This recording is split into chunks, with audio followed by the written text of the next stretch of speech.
لَتَجِدَنَّ أَشَدَّ النَّاسِ عَدَاوَةً لِلَّذِينَ آمَنُوا الْيَهُودَ وَالَّذِينَ أَشْرَكُوا۔ فرمایا ایمان والوں کے لیے جو سب سے زیادہ دشمن ہے، ایمان والوں کا جو سب سے زیادہ دشمن ہے وہ یہودی ہے، اور اس کے بعد مشرک ہے۔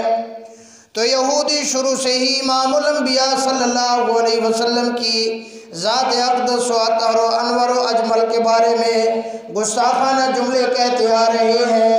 میں نے پہلے بھی پچھلے جمعہ عرض کیا تھا کہ حضور علیہ السلام کے زمانے میں کچھ یہودی تھے، اس میں سے ایک ابو رافع کا میں نے ذکر کیا تھا۔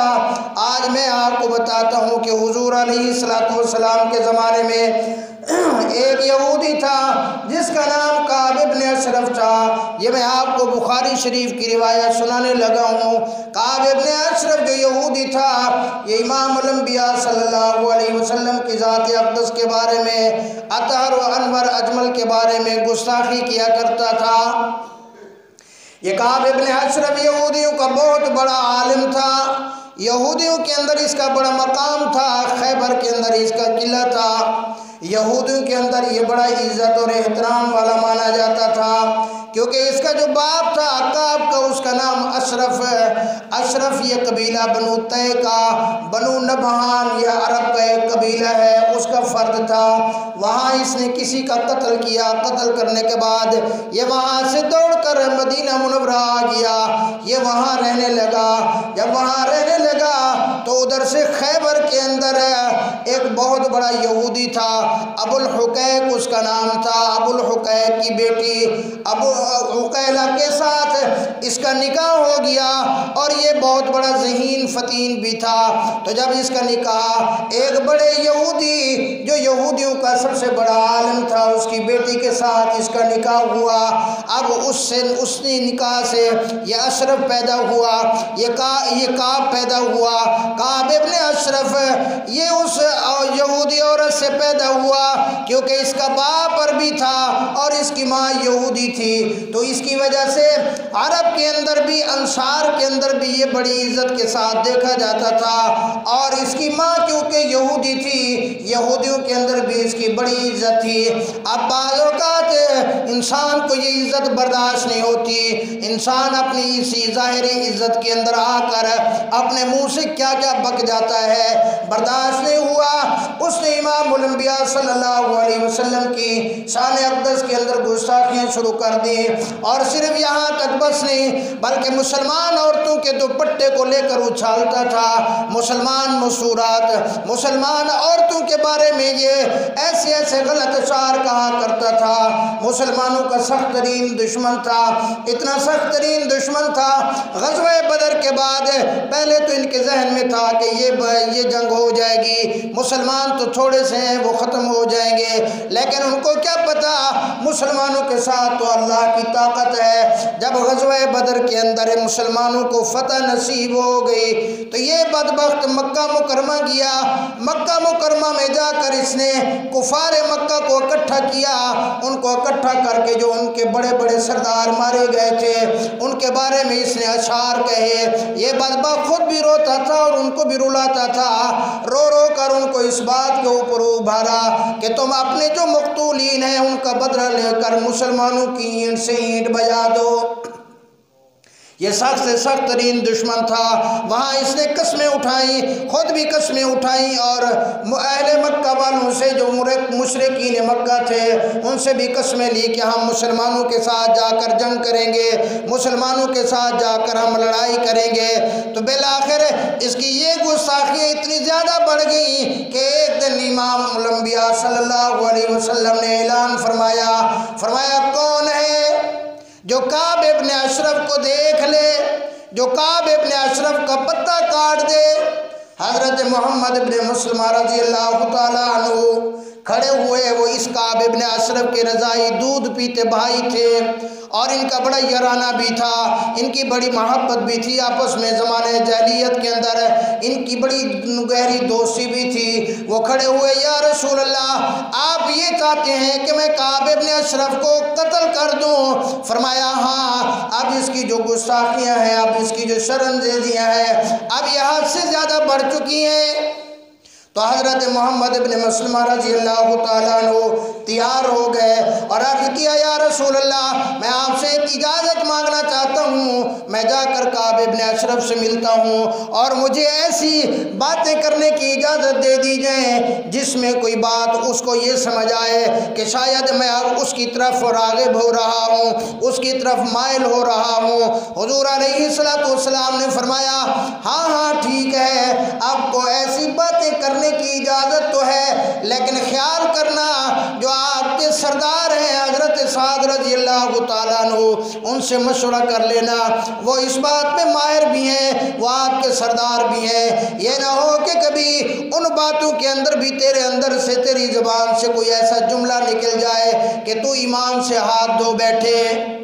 تو اسی لیے اپنی زبان کو کبھی بھی اسلام کے بارے میں، دین کے بارے میں، کبھی بہت سارے لوگوں کی عادت ہوتی ہے کہ خواہ مخواہ دینی مسائل کے اوپر بحث کرتے ہیں، خواہ مخواہ دینی معاملات کو لے کر بیٹھ جاتے ہیں، جن کو پتہ خود کو ہوتا نہیں ویسے ہی بحث کرنا شروع کر دیتے ہیں۔ جب وہ بحث کرنا شروع کرتے ہیں، اگر ان کی زبان سے کوئی ایسا جملہ نکل گیا کہ جو جملہ ان کے کفر کا باعث بن جائے تو امام الانبیاء صلی اللہ علیہ وسلم صحابہ رسول کو منع کر رہے ہیں۔ یہاں سے معلوم ہوا کہ صحابہ کا اتنا بڑا مقام، صحابہ کا اتنی بڑا مرتبہ، قرآن نے صحابہ کا کتنی مقام ذکر کیا ہے، پھر بھی حضور علیہ السلام اس کو احتیاط میں رہنے کی حضور علیہ السلام وصیت فرما رہے ہیں۔ تو لہذا آپ کو اور مجھے تو اس سے بھی زیادہ خیال کرنا چاہیے۔ تو بہرحال انہوں نے مشورہ کر کے جا کر کعب بن اشرف سے انہوں نے ملاقات کی۔ مختصر عرض کرتا ہوں، بخاری شریف کی روایت ہے، اس نے کہا کہ دیکھو جب سے ہمارے یہ نبی آئے ہیں ابھی انہوں نے ہم سے صدقے کا مطالبہ کیا ہے، یعنی زکوٰۃ کا مطالبہ کیا ہے، ہمیں پریشانی ہے، تو اسی لیے مجھے کچھ نہ کچھ پیسے تم سے ادھار چاہیے، مجھے کچھ رقم چاہیے، مجھے کچھ چیزیں چاہیے۔ تو اس نے کہا آپ کا جو اتنا مال تھا، آپ کے اتنے باغات تھے، آپ کے تو اتنے غلام تھے، آپ تو اتنے مالدار تھے، انہوں نے کہا وہ سب چیز ہم نے ان پہ قربان کر دی ہے۔ اور اسی طرح کی اور بھی باتیں کی کہ جب سے یہ ہمارے پیغمبر آئے ہیں ہمیں بڑی پریشانیوں کا سامنا ہے، ہم تو آزمائش کے اندر آ گئے ہیں۔ اب اس نے تو یہ سمجھا کہ اب یہ آزمائش کے اندر شاید یہ حضور علیہ السلام کے بارے میں اب یہ آہستہ آہستہ پیچھے ہٹ رہا ہے، حالانکہ حضرت محمد ابن مسلمہ رضی اللہ تعالیٰ عنہ کی جو مراد تھی قرآن میں آتا ہے الف لام میم احسب الناس ان یترکوا ان یقولوا آمنا وهم لا یفتنون۔ فرمایا کلمہ پڑھ لینا اتنی آسان نہیں ہے، انسان کے اوپر آزمائشیں آتی ہیں، دین کے اوپر چلتے ہوئے اسلام کے اوپر حالات آتے ہیں، بلکہ حضور علیہ السلام کا ایک ارشاد گرامی ہے، فرمایا ایک زمانہ ایسا آئے گا دین کے اوپر چلنا اتنا مشکل ہو جائے گا جس طرح اپنے ہاتھ کے اوپر ایک آگ کا انگارہ رکھنا مشکل ہے۔ تو میں عرض کر رہا تھا کہ اس طرح کی انہوں نے باتیں کی تو اس نے کہا محمد آپ مجھ سے چاہتے کیا ہو؟ انہوں نے کہا آپ مجھے کچھ چیزیں یہ دے دیں، اتنے سا مجھے کھجور دے دیں، اتنے سا۔ تو اس نے کہا اگر میں اتنے دے دوں تو آپ اس کے بدلے میں میرے پاس کیا رہن رکھو گے؟ فرمایا کہ جو تو کہے میں وہ رہن رکھ دوں گا۔ اس نے کہا اس طرح کر تو اپنی بیویوں کو میرے پاس رہن رکھ دے۔ اب حضرت محمد دیکھو یہودیوں کی فطرت دیکھو کتنی غلط فطرت ہے، شروع سے لے کر آج تک کتنی بدبودار فطرت ہے ان کی، کتنی غلیظ ترین فطرت ہے ان کی۔ تو وہ فرمانے لگے کہ دیکھ کعب تو تو بڑا حسین و جمیل ہے، تو تو بڑا خوبصورت ہے، ہم اپنی بیویوں کو تیرے پاس نہیں رکھ سکتے۔ بظاہر دبے الفاظ کے اندر اس کی تعریف کی، اس کو اپنا اعتماد دلانا چاہ رہی ہیں۔ تو اس نے کہا چلو اس طرح کرو اپنے بیٹوں کو ہمارے پاس رہن رکھ دو۔ فرمانے لگے نہیں نہیں ہم اپنے بیٹوں کو آپ کے پاس رہن نہیں رکھ سکتے، یہ تو آپ کو پتہ ہے ہماری عزت کا سوال ہے۔ تو کہنے لگے تو پھر کیا ہے؟ تو حضرت محمد ابن مسلمہ نے کہا کہ دیکھو جب سے ہم نے یہ کلمہ پڑھا ہے، غزوہ بدر ہو گیا ہے، ہمیں پریشانیوں کا سامنا ہے، ہمیں ہر وقت اسلحے کی ضرورت رہتی ہے، تو اس طرح کر ہم اتنے 4-5 آدمی ہیں، ہم آپ کے پاس اپنا اسلحہ جمع کرا دیتے ہیں، اپنی تلواریں تجھے دے دیتے ہیں۔ اس نے کہا چلو یہ بات ٹھیک ہے، طے ہو گیا معاملہ کہ پرسوں شام کے وقت ہم آئیں گے، اپنا اسلحہ لے کے آئیں گے، اپنا اسلحہ کر تیرے پاس رکھ دیں گے۔ شام کا جب وقت ہوگا، مختصر مزید عرض کروں، ٹائم تھوڑا ہے، حضرت محمد ابن مسلمہ نے جا کر حضور علیہ السلام کو کارگزاری سنائی۔ وہ کچھ صحابہ جن کا اور بھی زیادہ تعلق تھا کعب بن اشرف کے ساتھ زمانہ جاہلیت میں، یہ اکٹھے ہوئے 4-5 آدمی اکٹھے ہو کر یہ اس کے قلعے کے پاس آئے۔ آج بھی مدینہ منورہ سے باہر کعب بن اشرف کے قلعے کے نشانات موجود ہیں، بہت بڑا اس کا قلعہ تھا۔ انہوں نے جا کر آواز دی، باہر سے حضرت محمد ابن مسلمہ نے، اس کعب بن اشرف نے ایک نئی شادی کی تھی، 2-3 دن ہو گئے تھے، ایک بہت بڑی یہودی عورت، بہت بڑے یہودی کی بیٹی کے ساتھ اس نے نکاح کیا تھا۔ وہ بڑی ذہین فتیل عورت تھی، بڑی پڑھی لکھی عورت تھی۔ جب یہ کعب بن اشرف اٹھ کے جانے لگا، اس نے اس کو پیچھے سے پکڑ لیا۔ اس نے کہا تجھے نہیں پتا یہ جو آواز آئی ہے، اس آواز کے اندر مجھے موت دکھائی دے رہی ہے۔ اس نے کہا نہیں ایسا نہیں ہو سکتا، چھوڑ دے۔ وہ جانے لگی تو دوبارہ اس نے پکڑا۔ اس نے کہا یہ جو آواز ہے مجھے یہاں سے خون کی بدبو آ رہی ہے۔ تیسری مرتبہ بھی اس نے روکا۔ اس نے کہا دیکھ، اس نے کہا اگر یہ لڑنے کے لیے آئی ہے تو میں بھی بہت بڑا بہادر ہوں، میرے پاس بھی بہت بڑی تلوار ہے، میں بھی بڑا جنگجو ہوں۔ ویسے فطرتاً یہودی یہ بہت ہی رذیل قسم کے آدمی ہوتے ہیں، بہت ہی بزدل ہوتے ہیں، لیکن چونکہ یہ عرب کے ساتھ رہتا تھا، عرب کے ساتھ رہتے اور اس کا باپ بھی کیونکہ عربی تھا، اس کی وجہ سے یہ بڑا بہادر بھی تھا، بہت بڑا شاعر بھی تھا۔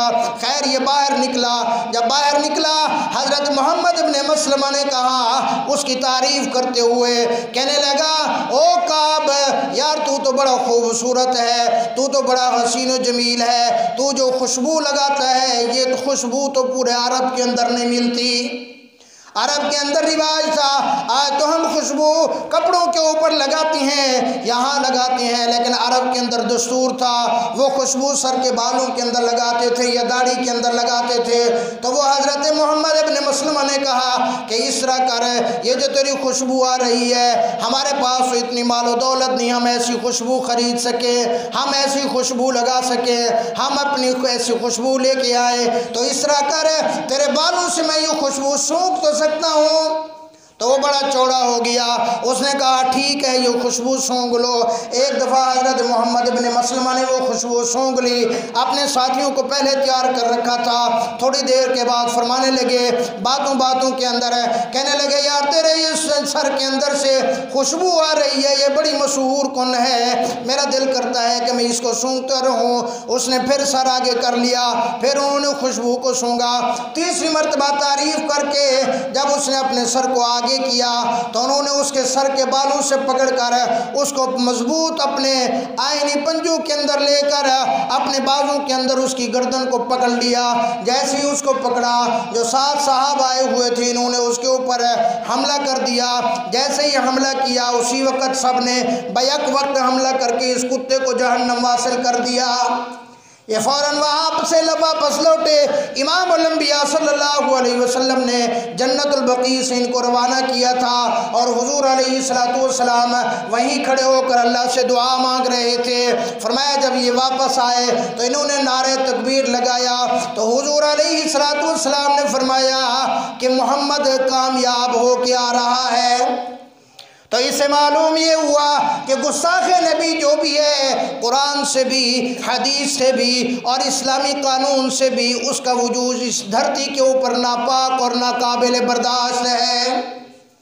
اور یہ مسلمان کے اندر جذبہ موجود ہے، چاہے وہ وہ مسلمان کسی بھی فرقے کا کیوں نہ ہو، اس کا فرقہ کوئی بھی ہو، بشرطِ وہ مسلمان ہو۔ رب اکبر کی قسم، جب مسلمان کے سامنے امام الانبیاء صلی اللہ علیہ وسلم کی شان اقدس کے اندر کوئی کتا بکواس کرتا ہے تو مسلمان، بوڑھا مسلمان بھی ہوتا ہے تو اس کا ایمان بھی فوراً ٹھاٹھے مارنے لگتا ہے، اس کا ایمان بھی جوان ہو جاتا ہے۔